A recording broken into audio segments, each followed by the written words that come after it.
Buenos días, buenas tardes, buenas noches, no sé cuándo verán esto. Bienvenidos, como dijo un docente que tuve en una clase, que yo también soy alumna, soy mi doctorado, a mi casa. Esta vez vamos a iniciar nuestra actividad académica con esta clase, que es la primera que van a tener conmigo. Van a hacer algunas más. La idea es que no sea un videito muy largo. Voy a intentar concretar algunos aportes. ¿Con qué objetivo? Primero, explicarles cuál es la visión que el equipo docente tiene al momento de poner en el programa esta unidad, qué queremos que les quede claro a ustedes, qué queremos que les pueda generar el conocimiento o la apropiación de los textos que les traemos. Vamos a trabajar solamente con 3 textos. Vamos a trabajar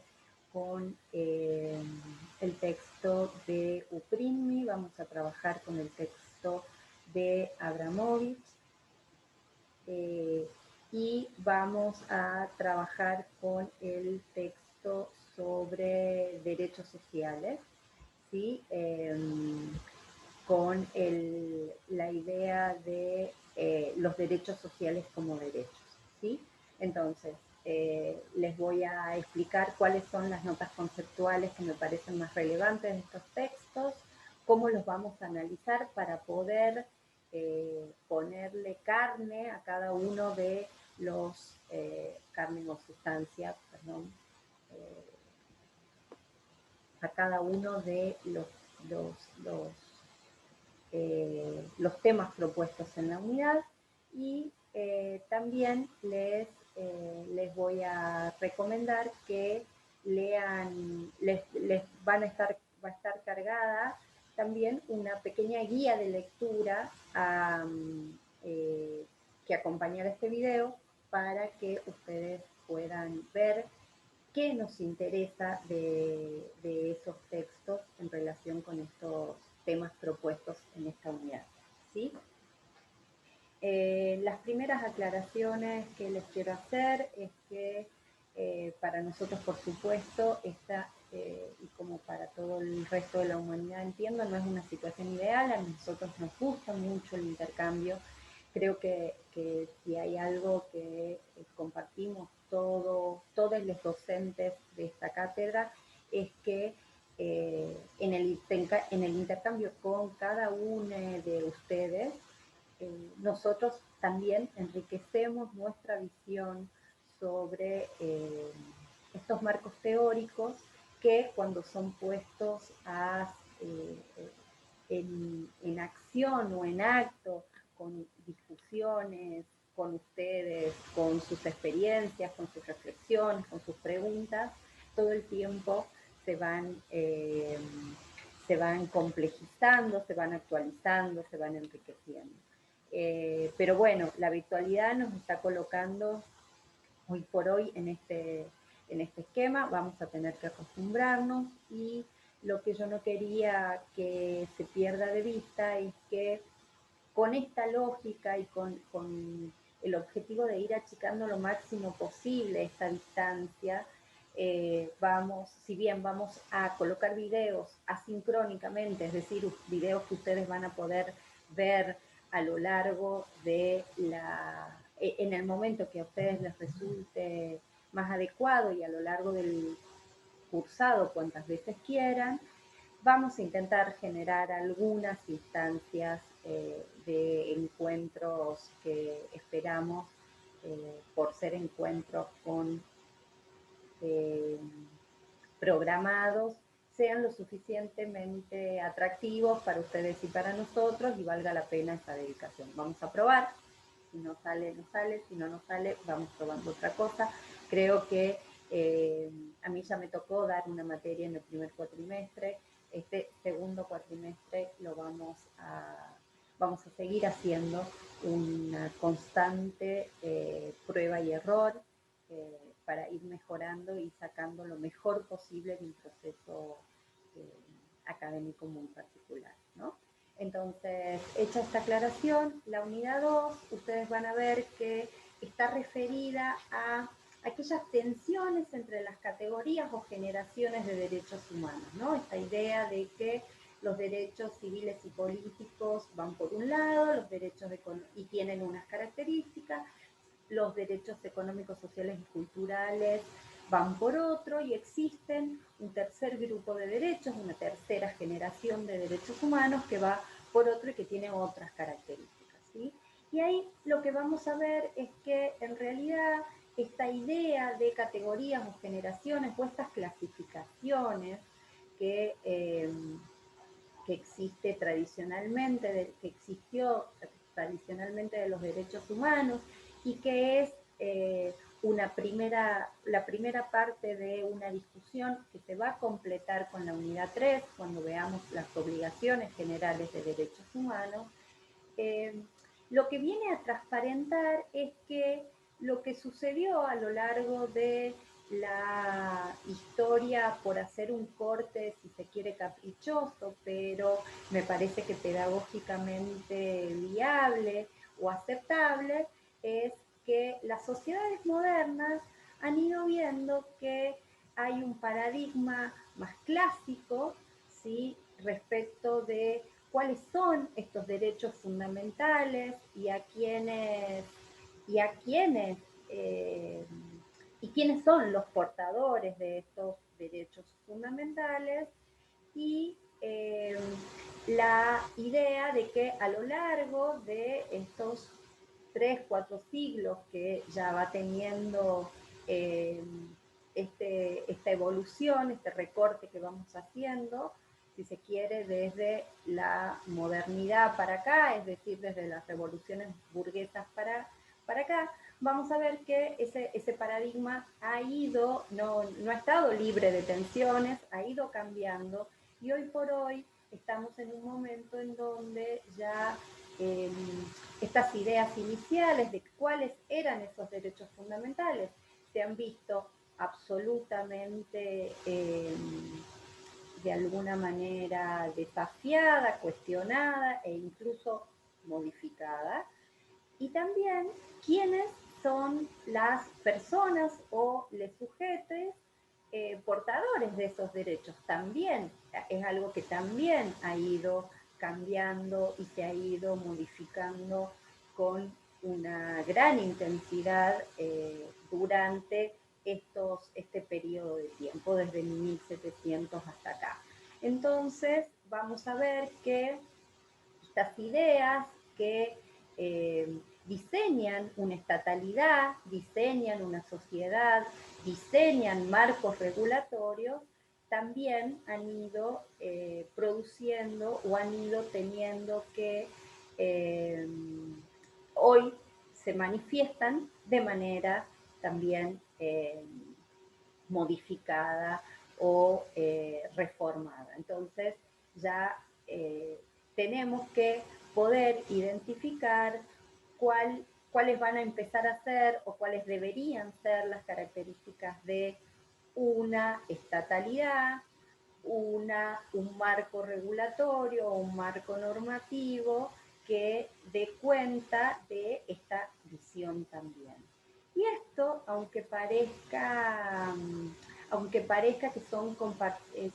contenidos teóricos diferenciados o estancos, vamos a ver que si lo vemos, y es lo que le propone esta cátedra en todo este primer módulo, o como nosotros le llamamos bloque, es que si lo vemos amojonado, bajado a ciertos eventos históricos, es mucho más fácil de entenderlo o de poder explicar en términos más generales, ¿sí? Entonces voy a hacer estas primeras notas centrales para entonces poder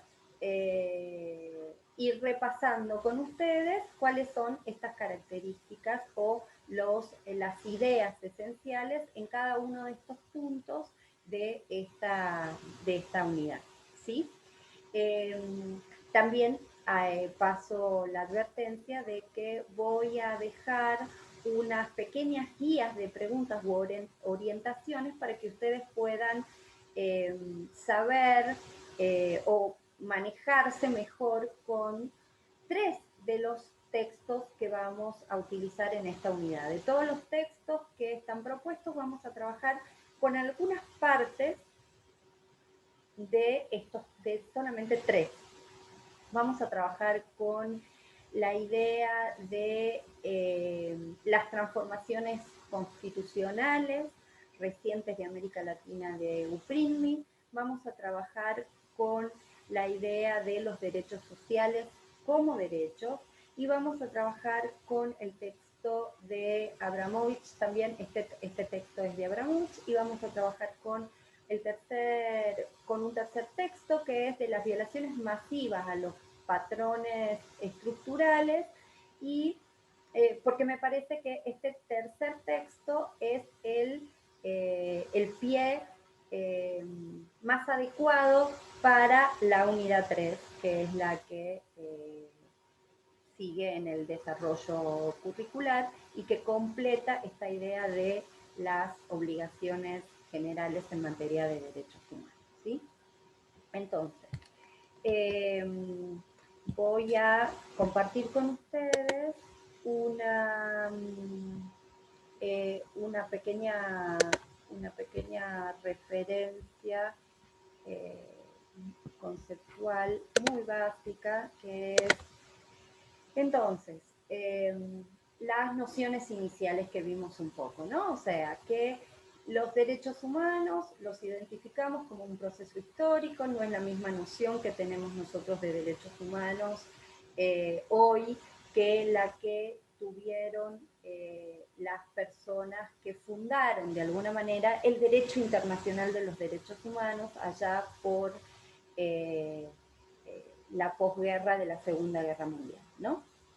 Pero tampoco van a ser muy alejadas estas ideas que se materializan en el derecho internacional de los derechos humanos de aquellas discusiones conceptuales o normativas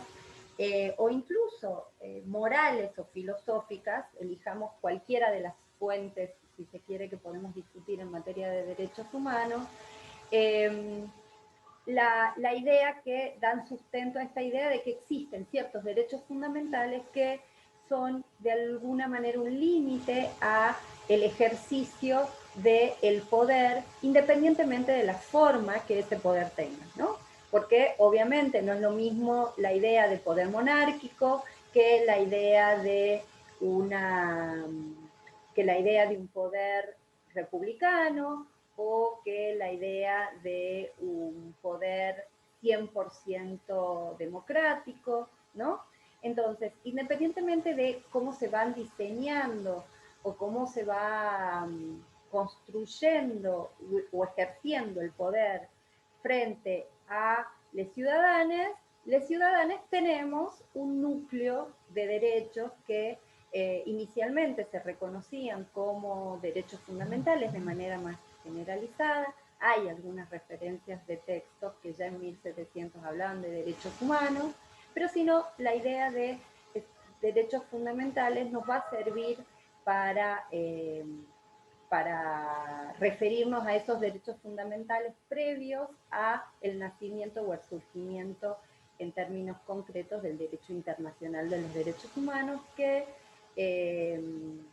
permitiéndonos algunas licencias, vamos a colocar en 1948, ¿sí? Entonces, la idea es que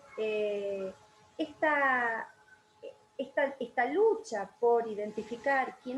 cuáles son estos derechos fundamentales que van a actuar como límite a la estatalidad o al ejercicio del poder, y a quienes favorecen o a quienes se les reconocen esos derechos humanos, es lo que va a caracterizar la modernidad y la evolución de los estados desde, digamos, desde el 1700 para acá. Entonces, en ese momento vamos a ver que esto, como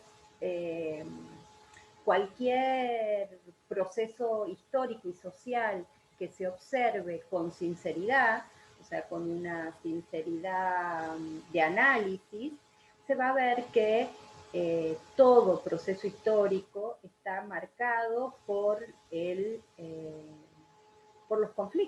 conflictos que se van generando en la convivencia de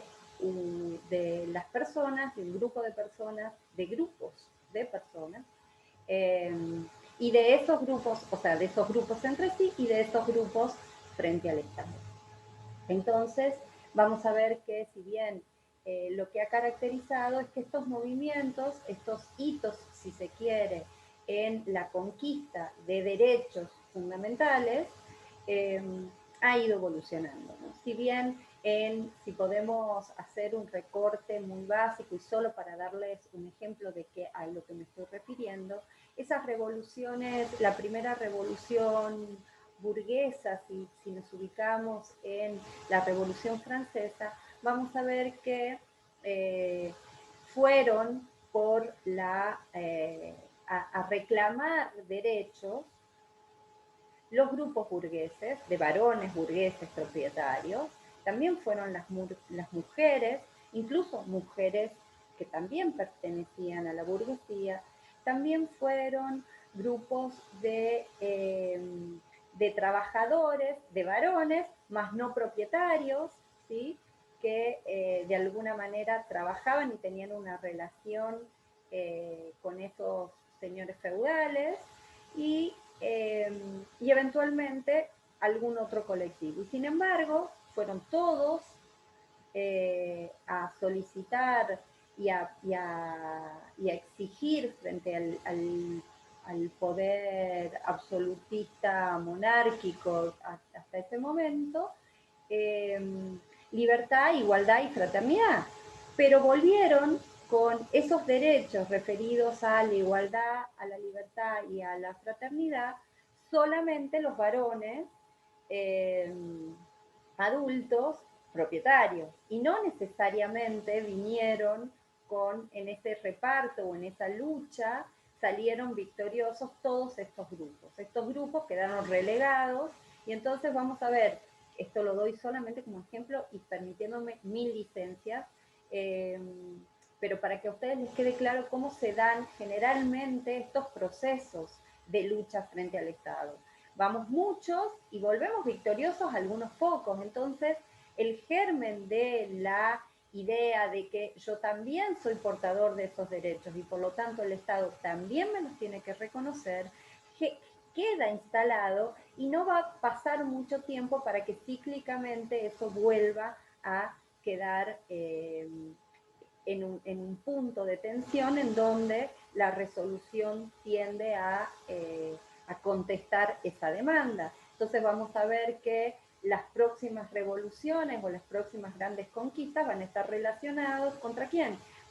¿Con qué? Con las luchas o las reivindicaciones que hicieron después de las revoluciones industriales los trabajadores, este grupo que inicialmente tenía esa relación feudal, que sigue siendo una masa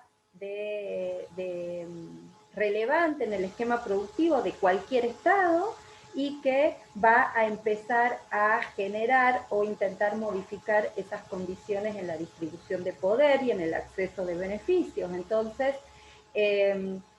vamos a empezar a ver cómo esta relación de evolución de los derechos humanos en términos de qué derechos y a quiénes está marcada o la podemos ver cíclicamente en diferentes momentos de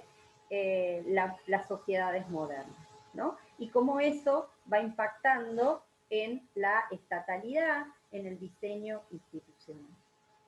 Entonces, cuando llegamos eh, al principio del siglo XX, vamos a encontrar que muchas sociedades están configuradas con una serie, diría, bastante rica de derechos fundamentales incorporadas en sus marcos constitucionales, como entendiendo a las constituciones como esas leyes fundantes y organizadoras de cada uno de los estados, ¿no? Entonces, vamos a ver que hay una idea más o menos generalizada, sobre todo en las sociedades occidentales, de cuáles son esos derechos fundamentales y en términos generales vamos a tener un sujeto de privilegio, un sujeto hegemónico, un sujeto que el sujeto que es portador de todos los derechos, en términos generales, va a responder a categorías bien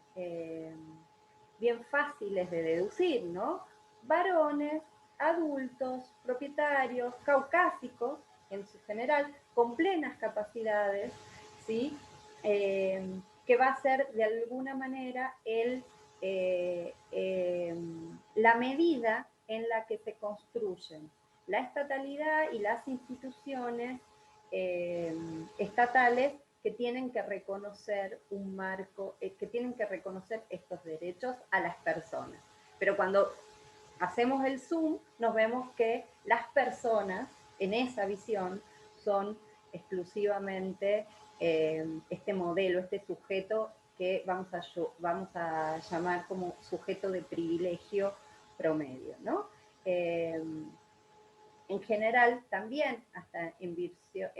podemos hacer un recorte eh, de, de creencias en este sujeto de privilegio, que vamos a referirnos a generalmente a religiones monoteístas y si tenemos que entrar a hilar en general en el occidente lo que tiene que ver con la religión católica en términos generales, ¿no? Entonces, vamos a ver que cuando cuando las sociedades se encuentran de alguna manera enfrentadas con el horror que terminada la Segunda Guerra Mundial se ve que fue el nazismo, vamos a identificar que las sociedades entonces necesitan hacer un pacto que libre de alguna manera a la discrecionalidad que en última instancia pueden tener los estados frente a los individuos en relación con el cumplimiento de este contrato, ¿no? O sea, yo soy un poder que te tiene que garantizar derechos fundamentales. Entonces, cuando vemos que en un ejercicio absolutamente democrático, constitucional, un Estado como la Alemania nazi pudo exterminar 6 millones de personas, la sociedad, la comunidad internacional entiende que necesita generar otro nivel de salvaguardia y ahí vamos a encontrar que surge, si se quiere, como hito, el derecho internacional de los derechos humanos a través de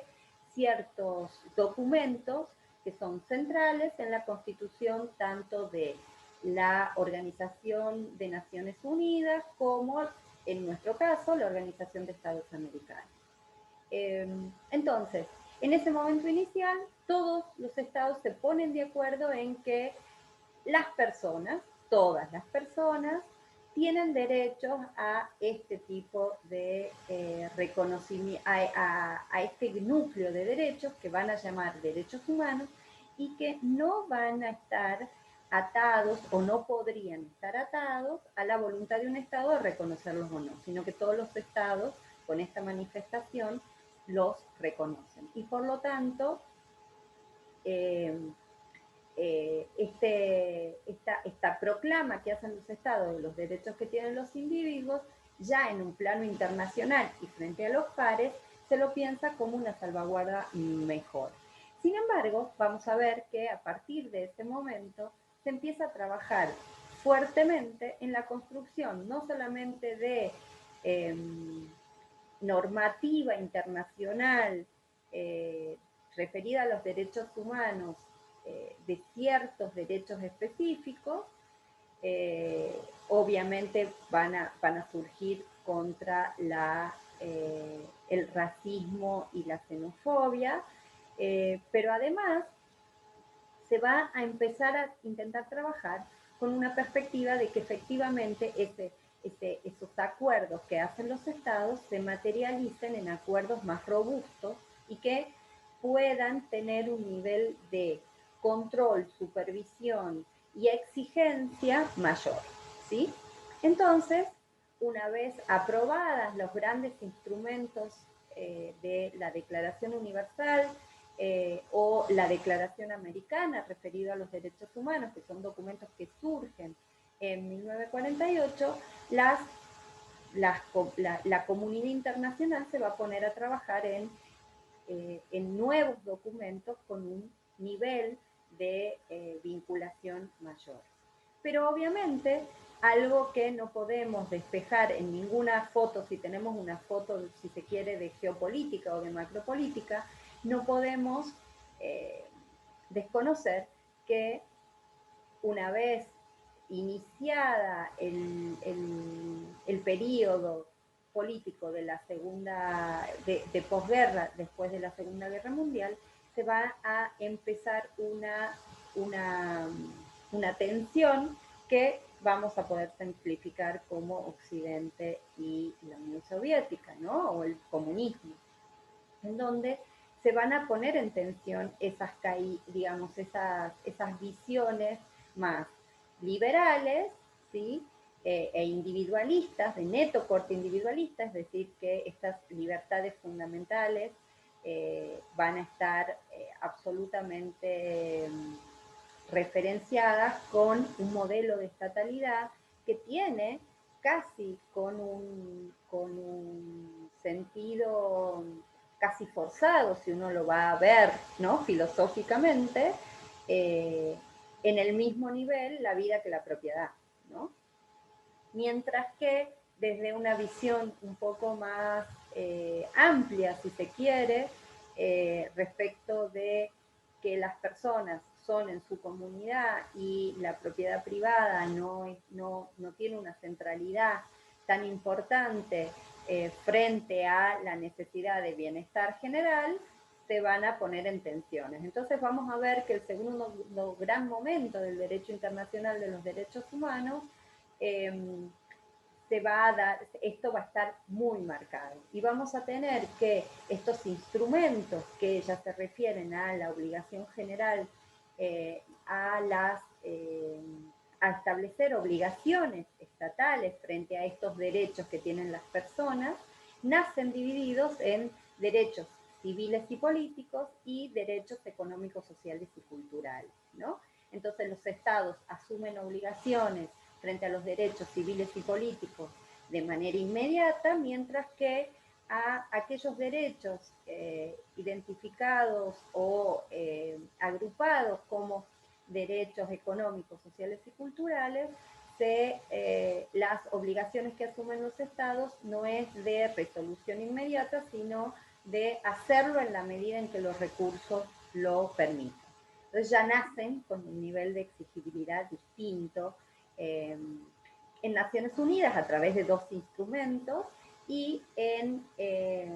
el ámbito interamericano lo vamos a tener a través de un único instrumento, pero que coloca de una manera mucho menos detallada y también con una instancia de, en la medida de lo posible o en la medida que los recursos lo dispongan, a los derechos económicos, sociales y culturales. Entonces es por eso que desde esta visión política nos vamos a encontrar desde la teorización del derecho internacional de los derechos humanos con la necesidad de explicar categorías o generaciones de derechos humanos. Y así se instala que en este contexto y 20 años transcurridos del siglo XXI, vamos a ver que no podemos, se explica así por qué hablamos de derechos de primera generación, refiriéndonos a que se refieren a los derechos civiles y políticos, porque son derechos libertades, es decir, que el Estado tiene que respetarlos, y derechos de segunda generación, cuando hablamos de derechos económicos, sociales y culturales, a saber, vivienda, salud, trabajo, protecciones sindicales, derecho eh, a profesar nuestra propia cultura y a no perderla, derecho a la recreación, derecho al esparcimiento, ¿se entiende? O sea, ese tipo de derechos más duros y más de bienestar, si se quiere, pero que son absolutamente trascendentes, se los ubicaba como unos derechos de segunda generación, en tanto el Estado correspondían a prestaciones estatales. Entonces, en realidad, todo esto, si uno las desmenuza, son clasificaciones un tanto forzadas y que no revisten el análisis, como lo vamos a ver en la unidad 3, pero que de alguna manera, en realidad, estaban ocultando un trasfondo político muy claro en términos y del que no tenemos que ser inocentes en la evolución eh, del siglo XX, que obviamente tiene un hito también fundamental con la caída del muro en el 1989, en donde ya esa división de comunismo, liberales, eh, capitalistas, ¿no? O sea, se, se cae, ¿no? Hablando concretamente, y podemos empezar a reconocer o transitar un camino hacia el reconocimiento de otras estatalidades e incluso otras visiones culturales, ¿no? Con un claro monopolio de una visión capitalista, liberal, individualista, pero que sin embargo va teniendo a través del reconocimiento o la lucha, si se quiere, más atomizada que se va dando en cada uno de los estados, del surgimiento de nuevas alianzas, si se quieren, geopolíticas, que van haciendo muy interesante la inserción de estos debates, de estas interpelaciones, si se quiere, en este modelo que también se identifica como hegemónico, a través de el paraguas o las herramientas que permiten o que instalan o que posibilitan incluso el derecho internacional de los derechos humanos, ¿no? Entonces, poder escuchar cómo los derechos de los pueblos a su identidad cultural se alía con prácticas anticolonialistas y van identificando la ilegalidad o ilegitimidad de ciertas dinámicas que hasta ese momento estaban muy instaladas y permitidas, ¿no? Entonces, esta es la idea, de que ustedes puedan entender que eh, el recorrido histórico que tenemos entre el siglo XVIII y el siglo XXI tiene un correlato con las discusiones por los derechos, con los diseños institucionales de cada uno de los estados y, por supuesto, con los sujetos que reclaman la aportación de derechos, ¿no? Y, y eso de alguna manera va quedando marcado. Entonces, con eso en la cabeza, me gustaría entonces que podamos ver que hoy por hoy las democracias del siglo XXI, y es un poco lo que recoge el texto de Uprinmi, va a estar caracterizado por un nuevo marco constitucional que plantea eh, la integralidad de los derechos humanos. En la unidad 1 dejamos planteado a través de la Conferencia de Viena en 1993 cómo se da como un momento fundacional después de la caída del muro, 4 años después, en donde es de nuevo la sociedad, la comunidad internacional la que identifica que no se puede hablar de derechos, de derechos mejores y peores dentro del mundo de los derechos humanos, sino que todos los derechos humanos son integrales, interdependientes y que son tan trascendentes para las personas los unos como los otros, ¿no? O sea, digamos, casi 40 años después, casi 30 años después, reafirma de alguna manera esto. Entonces, se identifica también la necesidad de que estas democracias del siglo XXI reviertan de alguna manera las consecuencias de esas sociedades nacidas y creadas a los efectos de generar la satisfacción de los derechos de este sujeto hegemónico, porque tenemos que incorporar a todos los otros sujetos, ¿no? A las personas con discapacidad, a las mujeres, a las personas que no son propietarios, a las personas que no son caucásicas, a las personas que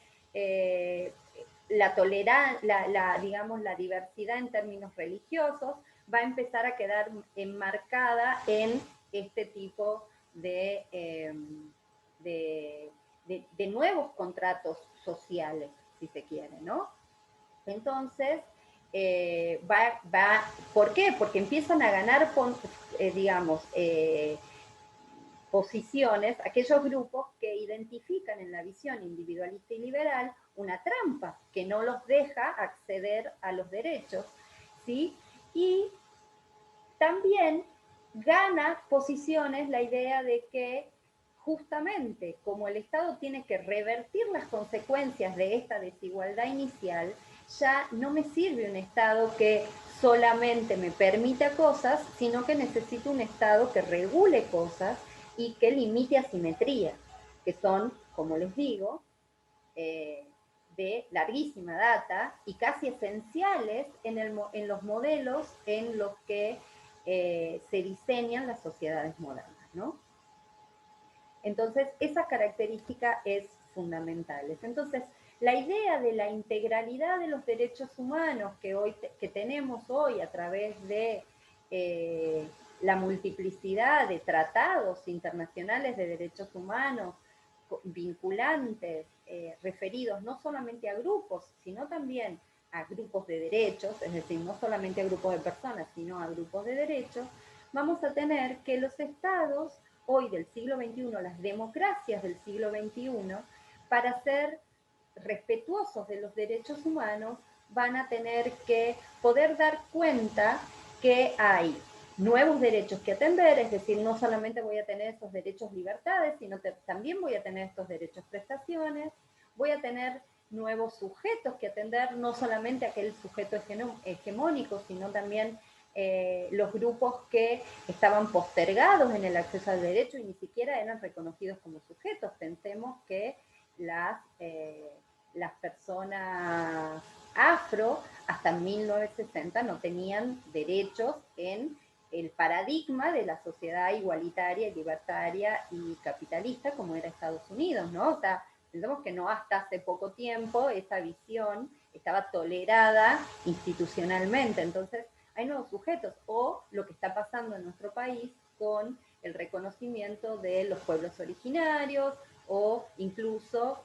y es lo más trascendente y lo más emblemático, con las mujeres y los cuerpos feminizados y las identidades feminizadas en términos generales respecto de los varones en lo que a acceso y goce de derechos se refieren. Y esto, por supuesto, que va a repercutir en la forma en que el Estado se piensa a sí mismo garantizando estos derechos, ¿sí? Y ustedes van a ver cómo en el segundo texto de los derechos sociales como derechos, vamos a ver cómo, por ejemplo, el Poder Judicial se ve interpelado cuando tiene que reconocer estos nuevos derechos y estos nuevos sujetos, porque el paradigma tradicional con el que se diseñó el Poder Judicial no daba cuenta de este tipo de cuestiones, ¿no? Entonces, la idea es que ustedes puedan ver estos textos para poder hacer este recorrido, ¿sí? Entonces, con esta visión yo les dejo hasta acá, les digo que van a tener unas pequeñas referencias para poder leer estos textos en esta clave y bueno, nos estamos viendo, o por lo menos ustedes me están viendo, y yo también espero verlos pronto en algún foro o en alguna mateada o en algo que podamos hacer en el marco de esta virtualidad, ¿sí? Muchísimas gracias.